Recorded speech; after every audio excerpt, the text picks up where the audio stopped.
aiwa mundevere social distance mazona kuchaiti zvemahati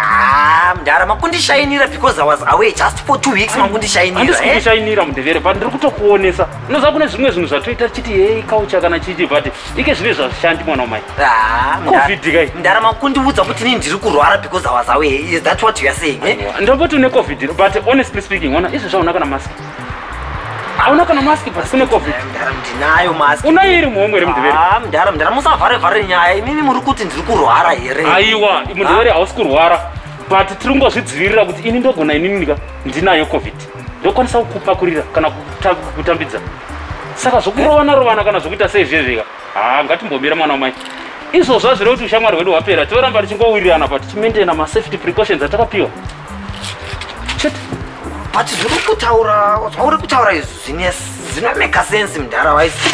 I overlooked it wise but it's fine. Thank you so much mundara kunditaurira neizvozvo saka muri sei mundara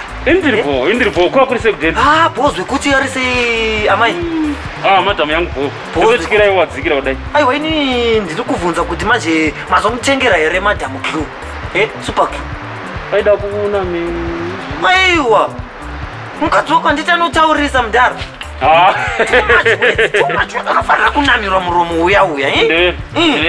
zvinhu zvomupamiwa ndisiyana nazvo iye ndo kind yelove yatakaindirojisana yekutaurisa kwandiri sitori normal